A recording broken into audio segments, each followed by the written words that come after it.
Hello friends, जैसा कि आप जानते हैं हमने लास्ट क्लास में डिस्कस किया था लाइसोसोम के बारे में।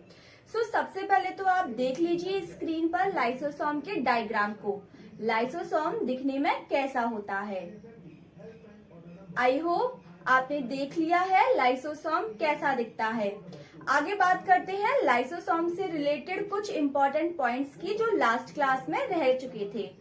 बात करते हैं लाइसोसोम के निर्माण की, कि जो लाइसोसोम का निर्माण होता है वो होता किस प्रकार से है। ये दो तरीके से होता है, यानी इसमें एक तो एंडोप्लाज्मिक रेटिकुलम भाग लेता है और दूसरा इसमें पार्टिसिपेट करता है गोल्जी बॉडी। कौन कौन? सबसे पहले तो endoplasmic reticulum and second Golgi body. ये दोनों क्या करते हैं? ये लाइसोसोम के निर्माण में भाग लेते हैं। पर किस प्रकार से?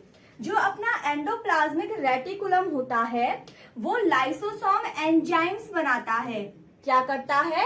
लाइसोसोम एंजाइम्स बनाता है एंडोप्लाज्मिक रेटिकुलम, जिसे हम हिंदी में बोलते हैं अंतःप्रद्रव्य जालिका। आगे बात करते हैं गोल्जी बॉडी की। तो ये क्या करता है? ये लाइसोसोम के चारों ओर की झिल्ली बनाता है।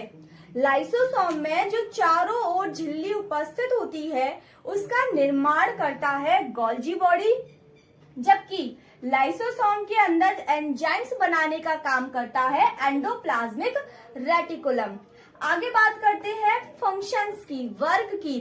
वैसे तो हम लास्ट क्लास में देख चुके थे कि लाइसोसोम का कार्य क्या होता है, पाचन में मदद करना, बट फिर भी हम यहाँ देख लेते हैं कुछ एक्स्ट्रा पॉइंट। कोशिका में प्रवेश करने वाले कणों का पाचन करना, बेसिकली है तो पाचन करना, बट जब कोशिका में प्रवेश करने वाले कणों का पाचन किया जाता है तो इस कार्य को बोला जाता है हेट्रोफेगी। क्या बोला जाता है? हेट्रोफेगी। क्या है हेट्रोफेगी? ये एग्जाम में डायरेक्ट क्वेश्चन पूछा जाता है लाइसोसोम से रिलेटेड। हेट्रोफेगी है कोशिका में प्रवेश करने वाले कणों का पाचन करना, जबकि आंतरिक पदार्थों का पाचन करना, यानी लाइसोसोम के अंदर, कोशिका के अंदर ऑलरेडी जो पदार्थ उपस्थित हैं, कोशिका के अंदर ऑलरेडी जो पदार्थ उपस्थित हैं, अगर लाइसोसोम उनका पाचन करता है तो उसे हम कहते हैं ऑटोफेगी। तो दो तरीके की चीजें हैं जो लाइसोसोम से रिलेटेड डायरेक्ट एग्जाम में पूछी जाती है, हेट्रोफेगी एंड ऑटोफेगी। क्या है हेट्रोफेगी? कि जब बाहर से कण कोशिका के अंदर प्रवेश करते हैं तो उन कणों का पाचन करना हेट्रोफेगी, जबकि कोशिका के अंदर पहले से जो कण उपस्थित हैं उनका पाचन करना ऑटोफेगी। तो हेट्रोफेगी क्या है, ऑटोफेगी क्या है, आई होप क्लियर है आपको। यहाँ हमारा लाइसोसोम कंप्लीट होता है।